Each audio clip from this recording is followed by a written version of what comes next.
Thank you, Professor Varghese Thomas, for your kind words, and greetings to my panelists, Sunil and Dr. Puneet, and some more to come over here. At the outset, I would like to thank the organizers, Dr. Philip Augustine, who must be here. He was my mentor in the early part of my career. Then I thank Dr. Roy Mukda for coordinating, and Dr. Ramesh Harigaran. And how can we forget Dr. Philip Thomas? He's raising his hand that I am also have been your mentor. And he was my mentor in extracurricular activities. So just, I thought Philip is, he likes me very much. But the thing is, he kept me in just soon after lunch. So very difficult to keep everyone awake. So what I have designed my talk, thank you Philip for the nice opportunity. And Roy is also here. I think most of them are gastroenterologists, postgraduates, and we see some physicians, surgeons also. What I'm going to project is lifetime cases where we have come across some issues. We will jointly solve the issues. We already solved it, so we are in a better position. But as the flow came in the regular activity, in the ward rounds, everything, how we decided. So you all be with me, and so that we will solve the issues. And the first two questions will be little short cases. So I open to the audience first. Then we will ask the expert opinion from panelists. We have expert from various parts of the Kerala, and we have a chair, Dr. Varghese Thomas. Okay, now case capsule 1. I bring warm greetings from Chennai. 13. I think you have to be very glued to the slides. Each slide gives some information. It's kind of not only case capsule, some hidden information also there, and so to make you very interesting. Otherwise, a case of Crohn's disease I am presenting, then it will not be interesting you, because you will not be seeing some Crohn cases in your lifetimes. Some of you maybe. 39-year-old patient, recurrent diffuse abdominal pain, no features to suggest subacute intestinal obstruction, no constitutional symptoms, anorexia, weight loss. General physical examination was normal. You can ask any question in between. And abdomen, no organomegaly, hemogram normal, LFT normal, and abdomen X-ray, ultrasound, whatever, normal internal organs. And this is the finding we have that. Can you make out anybody? If you make it, then Philip is ready to give some prizes to also. What is this? Postgraduates, come up fast. Yeah. So which part of the body? This is a human organ. I mean, human anatomy focusing. Okay, I'll show you that. I think that's a very good question. You were telling which part of the body it is now. Yeah, this is a close-up view. We want to show that. There is some hidden information. I mean, there is information from this, and I'll show you this is the what it is, umbilical nodule. So umbilicus, you have seen various aspects, various dimensions in various movies, but this is different umbilicus. So what is it now? Takers or postgraduates? Anyone who wants to take it, what is the diagnosis or what is the differential diagnosis? I know some of the postgraduate I can ask. Someone next to Katie Sinha is very active. Can we ask the postgraduates come to the front seat, please? Others will be ready. He knows everything about umbilicus. The umbilical anatomy is good. This is the umbilical nodule, simple diffuse abdominal pain. You can ask question. 39 years old patient. Okay, I think we should not waste time here. And any differential diagnosis, you can say Sister Joseph nodule, if you like the sisters. Then you can tell some other thing like umbilical hernia or incarcerated omentum or whatever may be. Or I have seen loculated ascites also I have seen. Philip is wondering, Matthew, what is this case could be? Possibilities? So one is hernia, incarcerated, omentum, loculated ascites or Sister Joseph nodule. Any takers? We'll have expert opinion from panelists.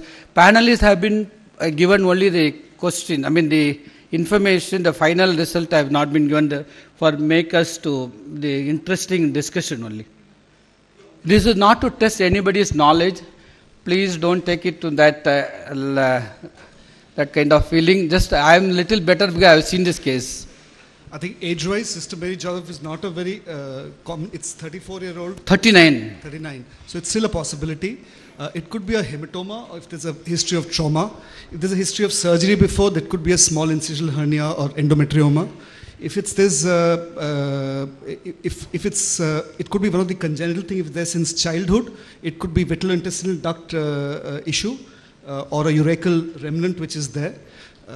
These are the possibilities which could be common. Okay, I think that's any other difference of opinion, Sunil, you want to say? Or Professor Dilavari also very good in the, and you want to add anything on this? Okay, we did this nodule was excised, and this is the cut section of the nodule.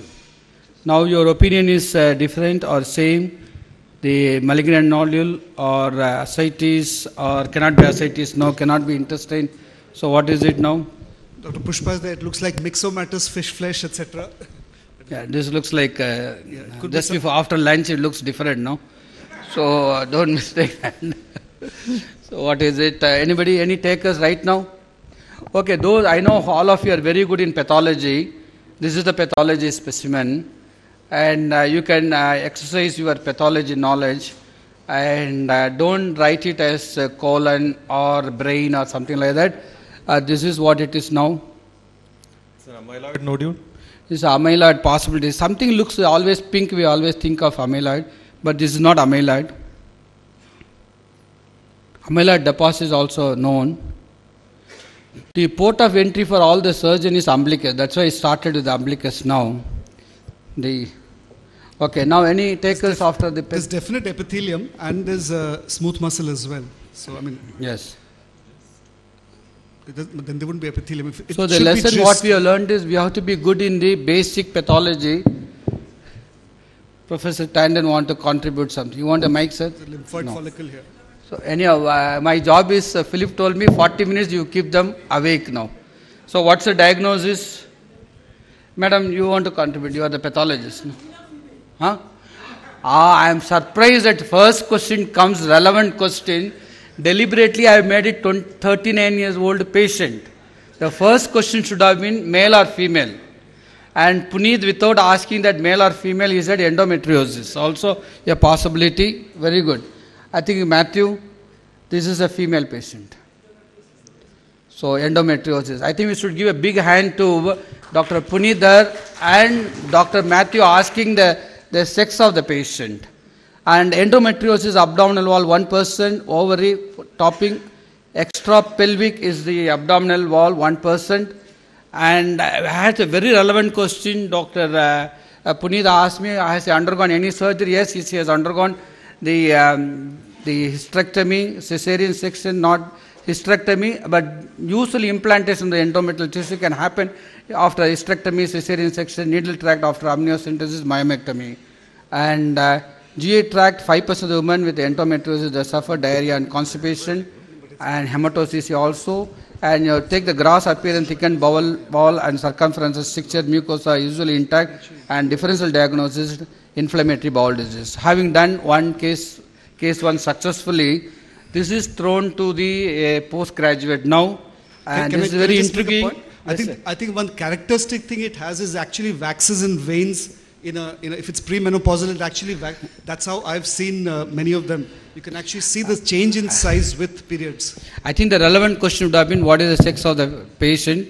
Number 2, is there an intermittent pain happening corresponding to the periods, and the swelling was appearing and reappearing because that's all the relevant question. I was expecting the postgraduate to answer. Now postgraduate to wake up this is a very simple.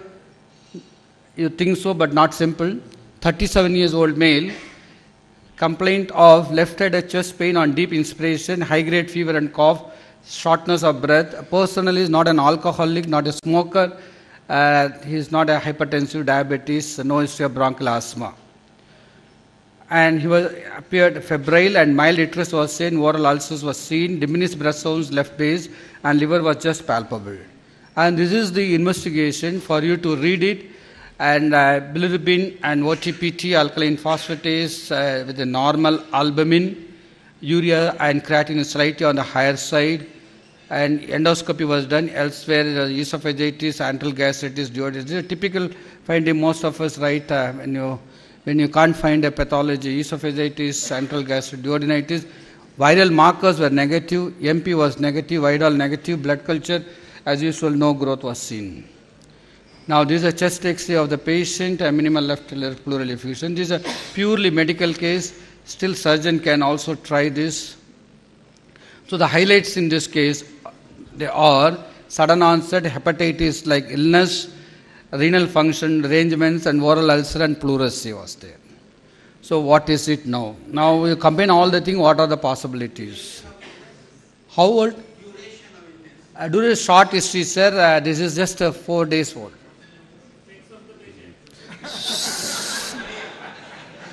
Yeah. Okay. The sex of the patient, there was no doubt he was a male patient. There was no doubt about that. That to do with the sex. In fact, one of the meeting I presented, first case was HIV, no one diagnosed it. But then I had subsequently 4 cases, everyone asking what is the HIV status. So we made him as the HIV specialist after that.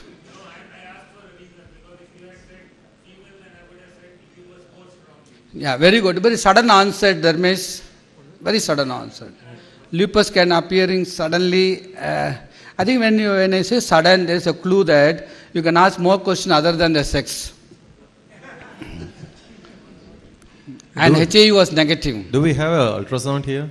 Ultrasound did not reveal any contribution. There was no dilated CBD, and intrapedia radicals not dilated. It's not an obstructive jaundice. Pancreas was normal. All internal organs normal. The pancreas was normal.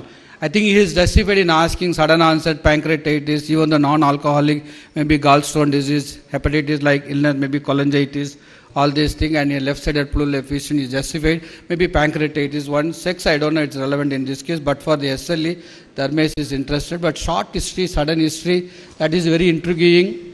And this is more of, okay, any other possibility? Anything you want to ask about this patient? Pulmonary embolism. The setting like that, pulmonary embolism, and he was not bedridden, kind of thing. Pulmonary embolism can have a pleural effusion. See, more the problem here is the hepatitis and mild renal derangement. That is more important, I think, and sudden onset. These are the things. If you want to see the highlight, this is very important.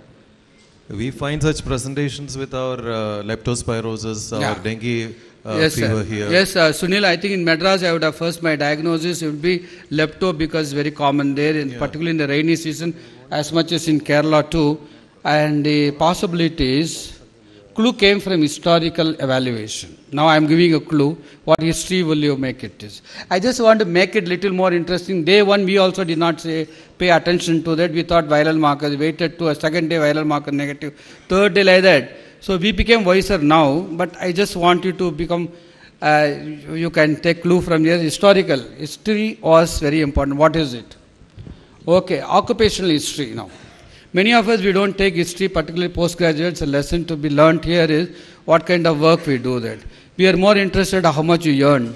More than that, what is your work yours, very important. Okay, occupational history, anyone want to say that? See, the clue came from, I am just giving more clue, oral ulcers. Some kind of thing was there happening.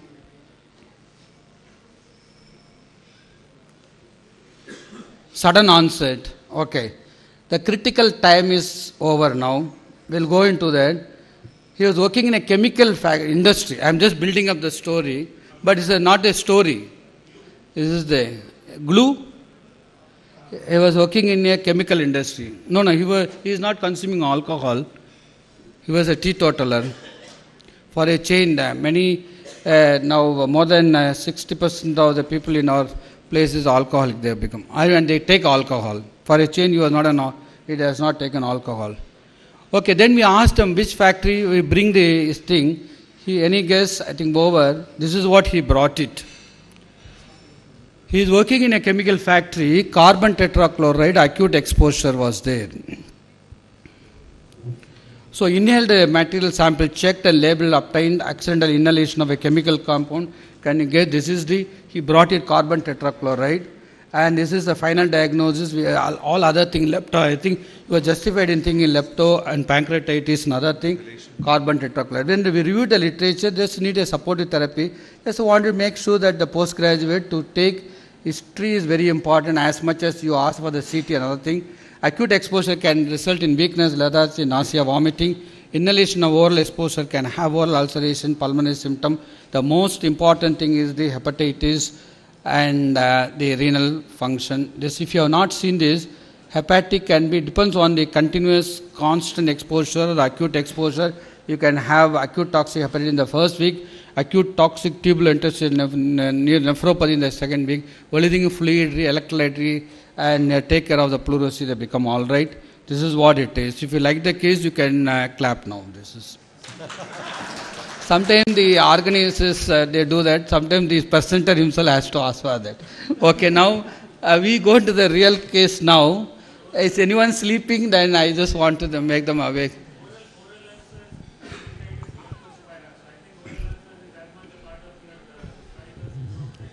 No, we reviewed that acute, this one's on constant exposure, acute massive dose exposure, oral ulceration, lung and liver and kidney problem is there. No, I just want to encourage people, otherwise they will not participate, no. So, this is a very good case, I learnt it. Third day early, we went into the detail of the occupational. Not that we are wiser. What I just want to tell you that we have a Wednesday afternoon session in our hospital. What I do that, whatever I have not diagnosed, we call them there or admit them. We evaluate, go into the details of the history and we make out. This is what our one of the Wednesday case, we found out occupational history. Otherwise, who will ask the occupational history? So the lesson to be learned is all of you ask the occupational history. Now case 3, you have to be glued to that. It's a long case now. This is the real challenging case to all of us. And I want the surgeons to be very active in this case and the physicians too. And then no one is left out. I think radiologists, pathologists also.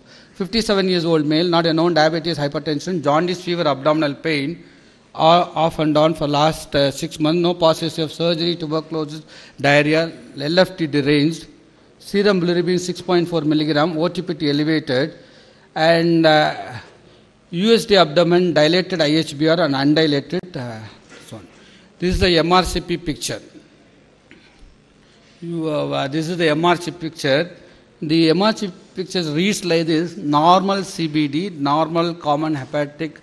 There is some kind of narrowing. Right hepatic duct, left hepatic duct, there is some narrowing there. This is the thing we got it. And LFT deranged, very simple, straightforward case to start with.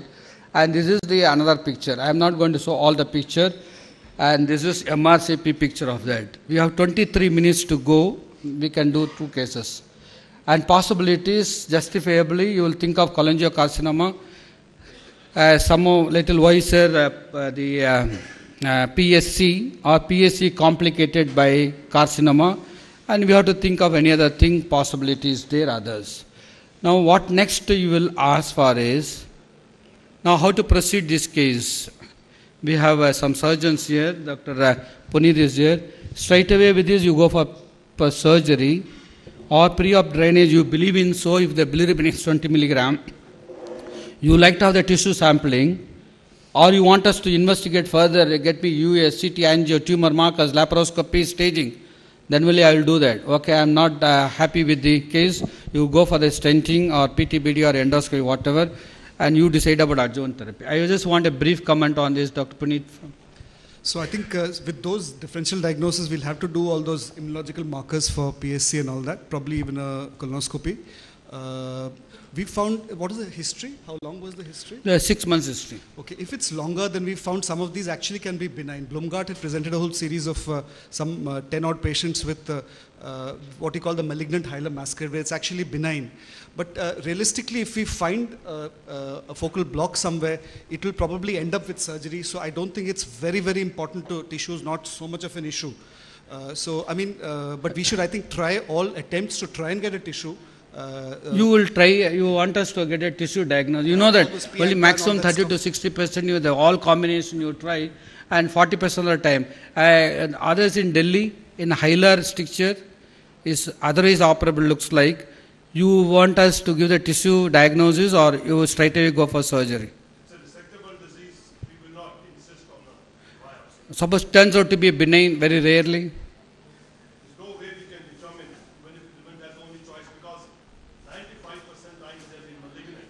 So you will tell the patient, we are happy we operated, you are happy because it's a benign disease. Both of us are happy. Okay?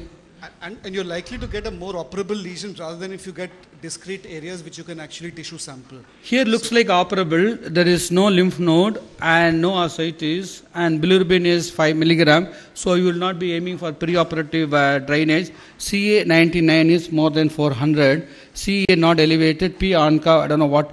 This is done before referring the patient to us. And what next? They have done the sigmoidoscopy to rule out the primary sclerosing cholangitis. Biopsy was normal, and they started antibiotic and fluid electrolyte care was given. And enthusiastically, before the surgeon, this is a point of contention. Do you ask for CT, PET CT on all cases of hilar? If not, why? If so, why? The question to the pointed question, so that we will get their opinion from them. Do you advocate PET CT? Anyhow, you're operating, you don't want to see the metastasis there. Yeah, this is one of the worst indications possibly for PET CT, because the tumor cholangiocarcinoma tends to be sclerosing, like the pathologists always tell us, they show us. So it may not have such a high SUV unless there's a specific focal lesion.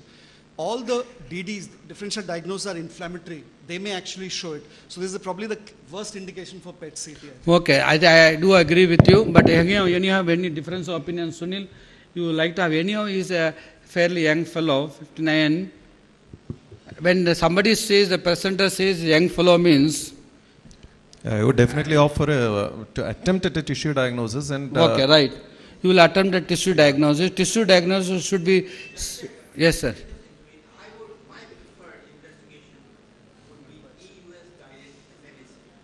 Okay, I think Professor Tandon is telling US guided FNA. This is, sir, if you have a tumor mass like that, easy to do that. So if you have a stricturous lesion, I think Sunil, you have been doing. So the yield for proximal lesions and distal lesions are different.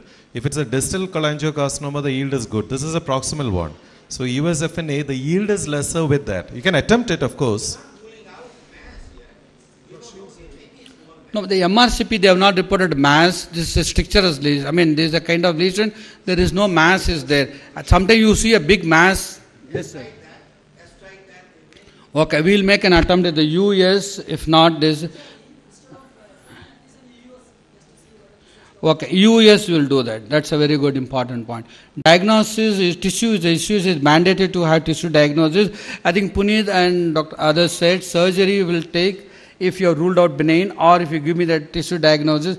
Other is operable, curable. Even I don't mind erring on benign disease being operated. So for me, tissue diagnosis is not mandatory. But brachytherapy, RFA, PTD, everything, they want a tissue diagnosis. Very interesting that is. I think one point that Matthew Phillips said, that just a plain EOS is, I think, worthwhile, just in case you don't want to miss out a stone or something which is causing you don't want to do a liver resection for a possible stone which is missed on because the ultrasound is not done. So I think that's a good point. That's a very good point. I think, you are thinking, sir, this is more in the hilum, sir, right and left diet.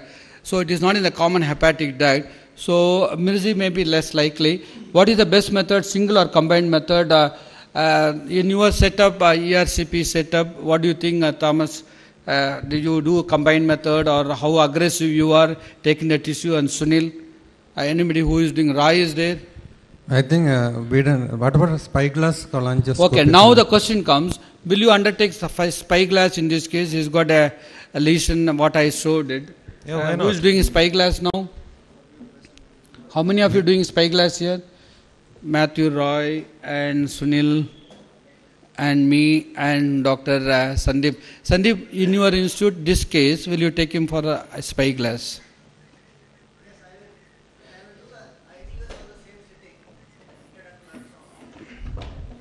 Introductory ultrasound is available in how many centers? Maybe less, 1, 2. The only concern about spyglass is a hilar stricture. You have to infuse water. This is fear, or I think cholangitis is very severe if you are not going to stent it or operate immediately. That is a point of concern. That's the reason I am telling I would hesitate to do the spyglass And as Puneet directly said, you can be cholangiocarcinoma, tuberculosis, NET. It's possible if you get me a tissue diagnosis. Sunil, you will take the spyglass in this case with a hilar stricture, right and left ductal stricture. What do you think, Matthew? You've got a common hepatic duct component, isn't it? No, we have ventured 1 or 2 cases. We had severe cholangitis. No, I agree with you. We'll stick on. I agree with you. What about spyglass? So that the youngsters will take the clue that. Who knows that is malignancy or not? We don't know that, no? So your protocol says the US will do. Doesn't look like benign, and if it is malignant, you will do the. My content is others will tell you, you give me a case straight away, should have sent it. You are sending me a case with the cholangitis. How can I produce results? Otherwise also the results are very poor with the cholangiocarcinoma. Not in your hand. I expected the same answer from you. I have succeeded. Not in your hands. I am telling overall. And in your hands, the best. Okay, right. Okay, now I think the point of discussion here is US followed by spyglass. I have my own reservation for spyglass. That's what I wanted to convey this. This is ranging from, we have a new cytology brush available from the various companies. This is called soft and hard. This is I recommend strongly. I am not representing any company here. And this is the one, gives a very good results. This is from Boston. This is called Infinite, this one. Spyglass pros and cons, I will not go into the detail. And there's a good study from AIG, Nagi and Ramchandani group. Even looking at, you don't have to take biopsy. But the main problem here is, you have to infuse water, and that is the main problem here. So I just want to recall the MRC picture of those patients, and what next we can do. Now, we know that if possible, you rule out benign. If not possible, it is curable, I will go for surgery. And my colleagues are telling you do US, another thing. US, you know that intraductal ultrasound is one. I will tell you the finding later on. I am reserving this US finding for the sake of the discussion. And US is so important in this case, intraductal. What about somebody would say that confocal Madhavan, you have any, in your, I think you are the tremendous experience in the hilar growth and other thing. Once we had a small CME while I was traveling along with him in the train. Chandrasekhar, I am concerned about something that is not addressed so far, in spite of involving a surgeon. The planned surgery in this patient, and I am going back to the statement you made that I don't mind surgery in a benign condition. Now that I see the ERCP picture there. No, I didn't say I don't mind. No, you said that earlier on. I echoed his feelings. Okay. I think echoed Dr. Adar's feelings that he may not mind it. How I will tackle the patient and relatives, that's a different story. So if you really want an R0 resection in many of these patients, you need extended hepatectomies. It could be right, it could be left. Nobody seems to have addressed this here. The other thing, you were worried about putting saline and infecting this biliary system. Yes.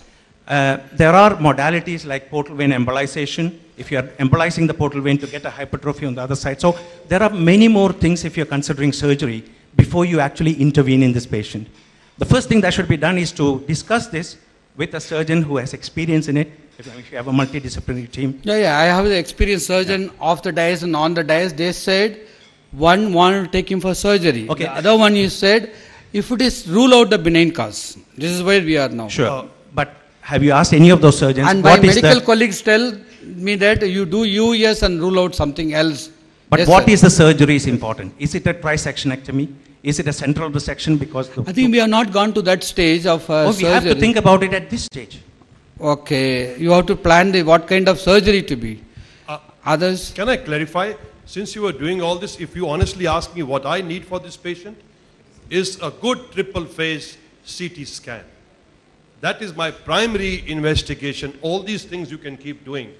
But actually if you need a good triple phase CT scan to find out the obstruction, the biliary pattern and the vascular relationships. Okay. That's the only thing. The And CT based on showed that, there is a stricturous lesion same and the vascular component is intact. There is no invasion to the portal vein or other vascular. This is what it is now. I just want to introduce the confocal somebody just before we'll take up this case further. Confocal microscope, I don't know whether it's available in Calcutta now, Endomicro Mahesh is good. And this is just to want to tell you that it adds to the little more agony, or it adds to our comfort level, we don't know. This is the stage we were referred here.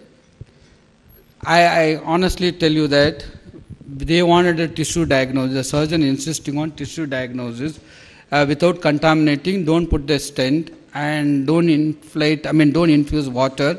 And what is it?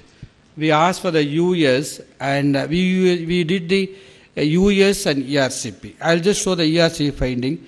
Please glue to the ERCP finding. You know the diagnosis now.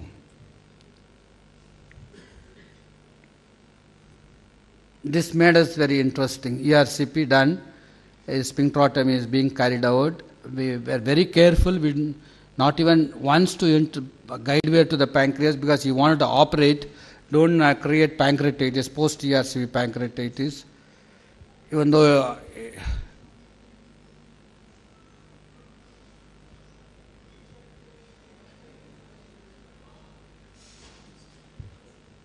lot of stones came out. This is a pigment stone came out from the hilum. So we repeatedly, I will run it once more. So the one investigation would have changed this is US, which we did US, and we found it is not like a stricture. We want to take FNAC, there was a stone there, and I have seen a case like that in when I was a fellow in Japan, and every case they do US. So US is mandatory. This is what I want to highlight it, and there are pigment stones there. Then we had cholangitis little bit, so we put the plastic stent. He's on follow-up till today. He is doing very well. So the point of lesson I just want to tell you here is, what is it? Oriental cholangiopathy, PSC less likely, cholangio-CA, and we did repeat CA.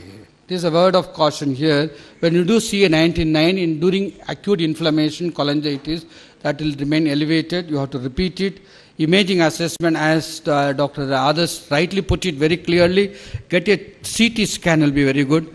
Stent exchange if necessary. When you want to take him for surgery, and UDCA or a long-term antibiotic. This is what it is now. What is the wedge infarct shape thing on the MR in the first MR? Actually, MRI, as others clearly said, MRI is not going to give the final diagnosis. No, there was a point that MR was showing that left lobe atrophied. It was almost like oriental cholangiopathy also, repeated cholangitis, some kind of atrophy can happen. Initially, maybe the hypertrophy will be there, followed by. So this patient has been having repeated cholangitis for the last 6 months at least, and we found that a lot of stone came out, so oriental cholangiopathy. This is what. So all cholangio-CA, I agree with you, 95% malignant in our setup, less than 5% benign. So at least do a US and make out that, and as you rightly put it, sir, Dr. Rakesh put it, take a FNA, make an attempt to do this. This is what it is. Now regarding this FNA, Dr. This is the pigment stone, no cholesterol. That's very common. And this is very common. No? You want to make a point here? Yes, sir. So we thought when we, 17 years back when we started, we thought CCP is very common. Even the pancreatic stones, if they're completely sort of gripped by the pancreatic parenchyma, you don't see the stones actually. So I think it's a combination of CT and MR which has been very good. But as a single one-stop shop, I'm not sure. How often do you get such high levels of CA99 with stone disease? We come across during acute inflammation. That's we always repeat such it. High levels, I mean, it is... Yeah, high level. And LVK, you want to make a comment here? Yeah.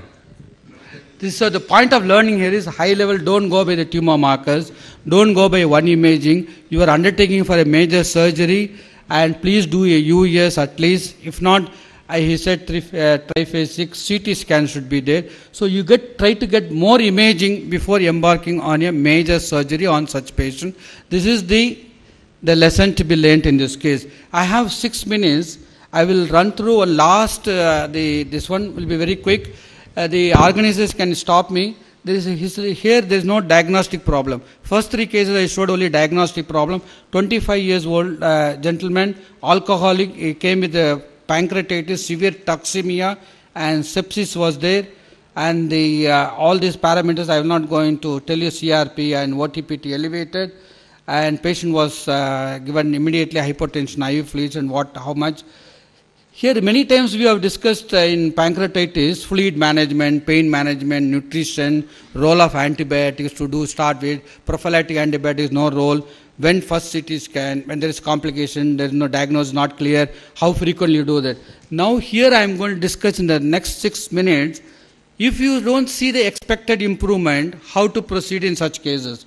Before that, 1 minute I will run through what we did for this patient. Ringal lactate is best, decreases surge compared to normal saline, and the fluid resuscitation, total infusion to the tune of 2,500 to 4,000 ml. Overly aggressive fluid therapy sometimes may kill the patient with a heart failure if they are got. Very important. The assessment criteria, I just want to have a word from Sunil. What do you think, what kind of assessment criteria you follow in your unit?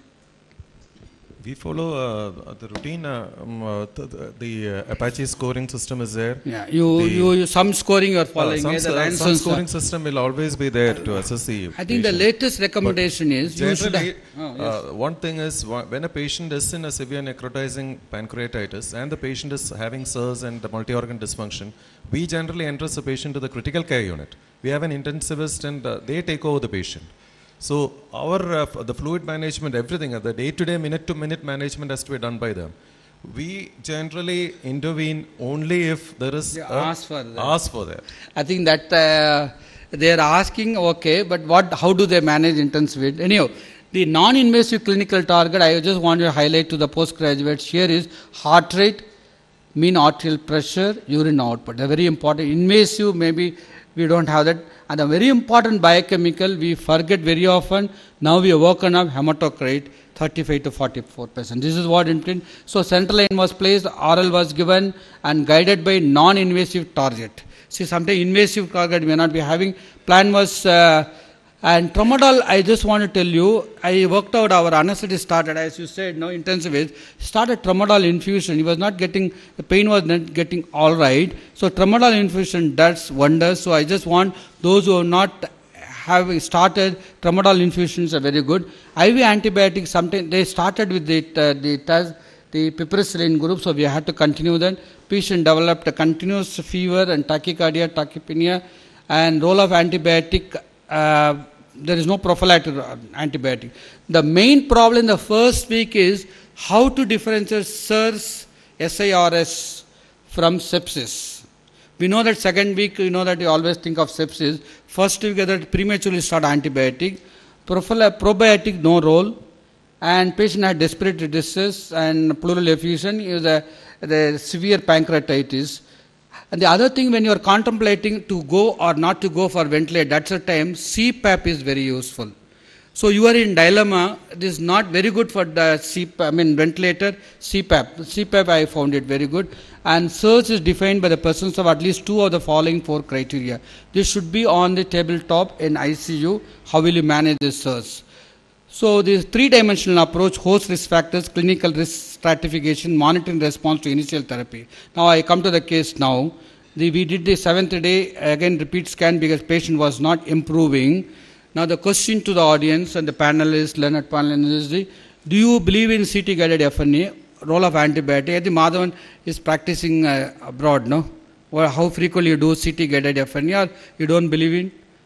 Don't believe it. Anybody doing CT guided FNA? Adding cost and adding infection to that? Pius, you do in your center. Puneet, what is your idea about that? I don't think we should let that on. I also don't do it, but I think there is a role if a very sick patient, if the patient is otherwise worsening, new organ dysfunctions are coming, blood cultures turn positive, we have to start antibiotics, and we may need to, depending on the CT findings, but I think there is a case for a very sick patient with a lot of comorbidity where it might tilt the thing in your favor. You'll only want to do where it's positive. Okay, now there's a good paper. If you have clinical signs of sepsis is there, don't bother about FNA. When there is a patient without clinical improvement for several weeks after onset of necrosis in the absence of clear clinical imaging signs, then you do the FNA. This is the answer that's given. So we started from penicillin group to meropenem, and the patient showed initially good response. And after that, patient stopped showing adequate response. Now what next? The question starts, you add additional antibiotic, you like to have more imaging, you call the surgeon, the day one from the day one surgeon is there, or you will add antifungal here. What is the thing? Quick, we have 1.2 minutes. You have a bacterial growth documented here. Bacterial growth as documented sensitive to imipenem. Change the antibiotic. If we usually give meropenem when we know that the particular organism is sensitive to meropenem. Otherwise, for a pancreatic thing, if you for a pancreatitis, we want to cover up with antibiotics.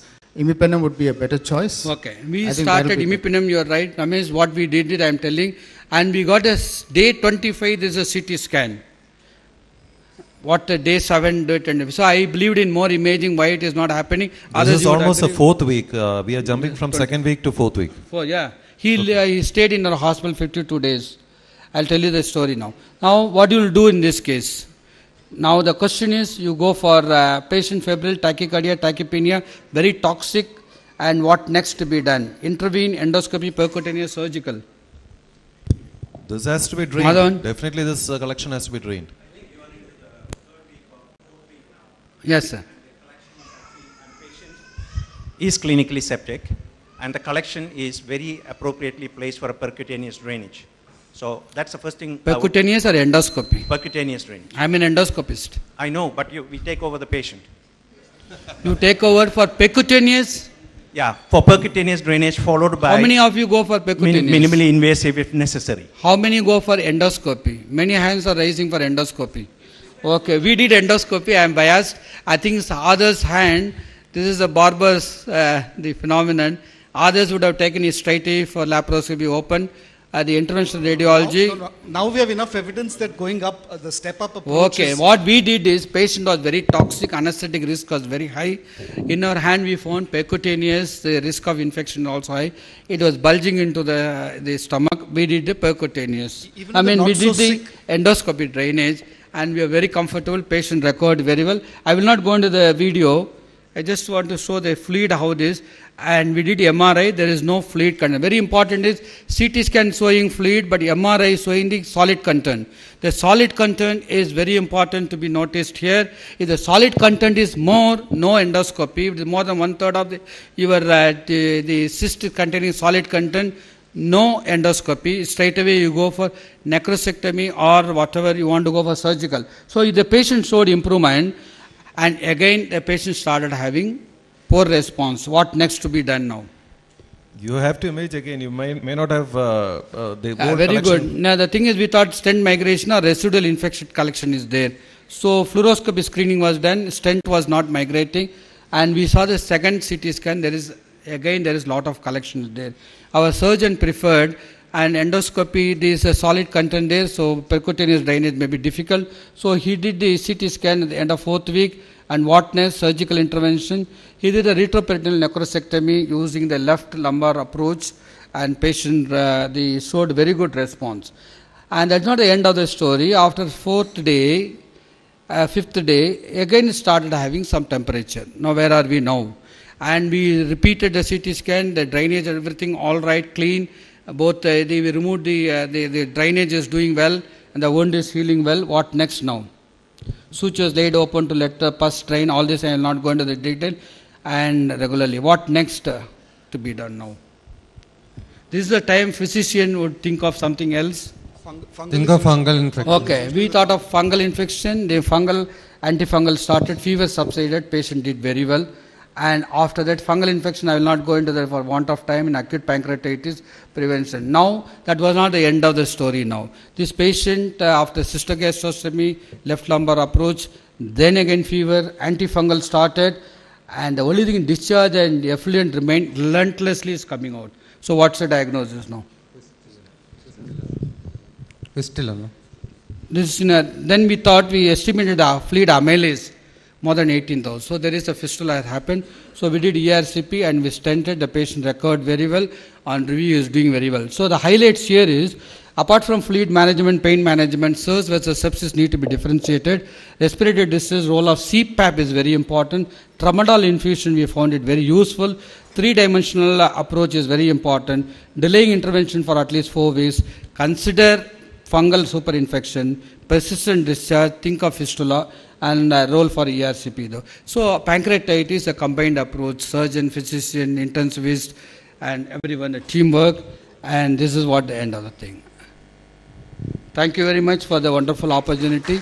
I thank the moderators. I'm the moderator. I am thanking the panelists, chairperson, and the faculty of the dais and the postgraduates, everyone. Thank you very much.